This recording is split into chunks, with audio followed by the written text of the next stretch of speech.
A dyma fi gyda un o ser y ffilm Minnie Driver. How are you, Minnie? I'm very good, thank you. Very good. So, tell us a little bit about the story of Hunky Dory. Hunky Dory it's set in 1976, which was the hottest summer on record in the UK. Yeah.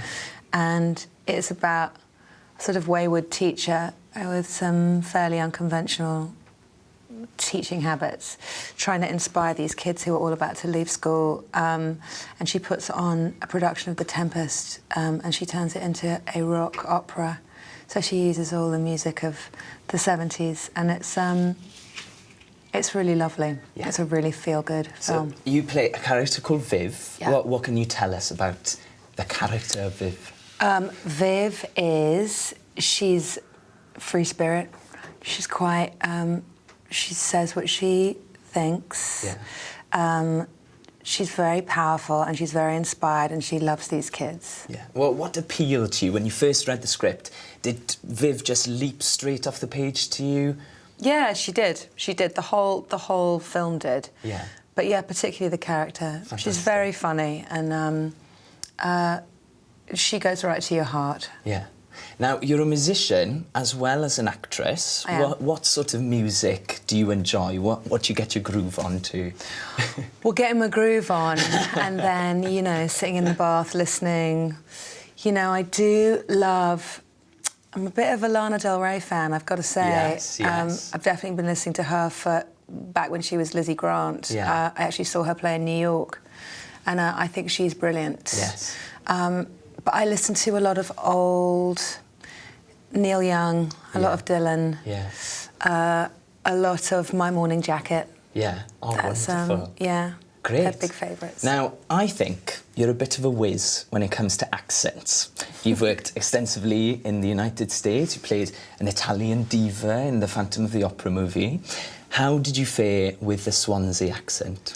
It was very challenging. Yes. It's Because notoriously difficult, isn't it? It is difficult. Yeah. And you do sound like you sound West African for a moment. Right. And then you sound...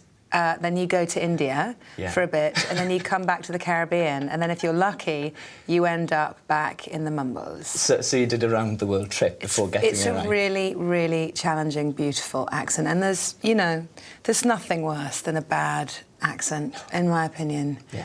It really is rubbish. So I work really hard. Yeah. I hope it doesn't sound... I hope it sounds fine. That's what I hope it doesn't take anyone out of the film. I mean, I'm sure the people in London won't notice, but the people in Wales... Oh, yes, they're going to know. With a fine tooth going, happy days. She would never have said it like that. That's ridiculous. Well, I think it sounds absolutely brilliant so far, so I can't wait to see it in the film. Tidy, babe. Call it a day, then. Have you picked up any of the Welsh language? I wish. I honestly, I didn't. I would love to. I haven't. Would you like a quick crash course? Yes, teach me some I'm going Welsh. to teach you 3 choice phrases just to get you around being in Wales. Right. So, first one, a gentle, friendly greeting. The hint for this one is to look at your footwear. So you'd go, my shoe, but swap the words round. Shoe my. Shoe my. Shumai. It Shumai. sounds quite sort of Mandarin there. Yeah. Shumai. Like Shumai. Wonderful. See, you're doing very well. Shumai. What does that mean? All Hello. right. All right. How's it going? All right. All right. All right. Now, the second one, this is a term of affection. So, for this one, you have to imagine you're carrying a tea bag. So, carry tea. Carry tea. Carry tea, Minnie. Carry tea, Owain. Wow. Minnie Driver loves me. This is fantastic. Carry tea means I love you. Yes, That's it means so I love sweet. you. I So, like carry that. tea. Imagine that tea bag. And the third one is for when you're travelling, you're out and about on the train, and if you so happen to pull into, I don't know, a train station like Llanfair Pwll Gwyngyll go Gerech Windrobo Llandysilio go go go. Fantastic. Would you like to venture on that one? No. No? OK, we'll move on. But I think you did very well. Beautiful, thank you. So, what was it like working with this young, fresh cast of Welsh kids? They're amazing. Yeah. They really are. They're absolutely, utterly brilliant, all of them. Stars of the future. They really you'd say. are. I really Yeah. do think so. Great. In the best tradition of all the great, of your Michael Sheens and your Ioan Griffith.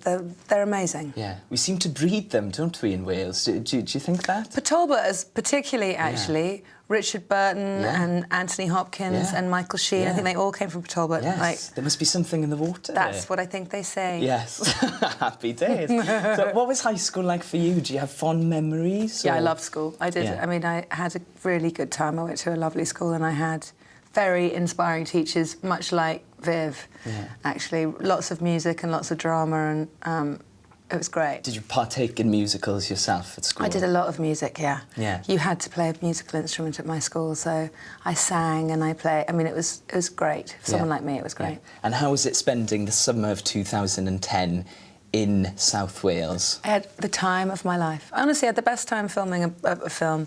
My son loved it. My mum came. I made such good friends. I tell you where I love that I would like to move to St Fagans. Really? I spent so much time there. Yeah. Did you dress up at all? No, I never did. I On? never did that, but I definitely hung out at the blacksmiths, and like he's a properly moody and quite scary. That blacksmith, he sort of looks like Mr. Rochester. Yeah.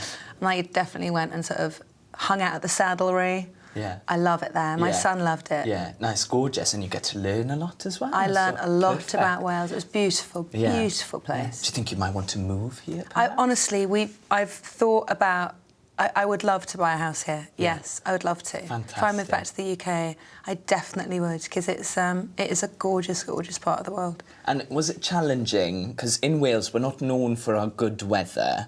So you were recreating the hottest summer on record. Was it tricky recreating that in Wales? Yeah, it's ridiculous. Impossible? Well, yeah. Actually, we had a joke on the film that, like, if the sun was shining during a take, it would be in the film. Yeah. And it's actually exactly how Whatever it the worked acting out. Didn't was, matter. whatever accent you were Did not doing, matter. get it in. It would be in the film. Because it was... We were absolutely... I'm trying to think of a word that isn't rude. The weather was not kind to us at all, and we did have to change huge parts of the film, actually, to accommodate. Really? Yeah. Yeah. But I think they did a great... I felt for the kids, when they had to jump in the Lido, it was a particularly frosty day. Yeah. And they all had to look like it was boiling hot and jump in, and they did so well. A good challenge for the acting skills. Yeah. Yeah, very good, Yeah, very good. And finally, Minnie, what do you think the message of Hunky Dory is? What do you want the audience to take away with them from the film? That music's always going to make you feel good about everything and better about your life, and that you know, whatever it is you're going to do, you just have to begin, and you have to live in the present moment, because it's gone in an instant. Your youth, your teenage years, the teachers that you loved, like, it's all becomes history so quickly. So it's a real moment in time, this film. Great. Yeah. Minnie Driver, an absolute pleasure to meet you. What's thank you in Welsh? Diolch. Diolch. Cari ti. Oh, cari ti, Owain. Thank you.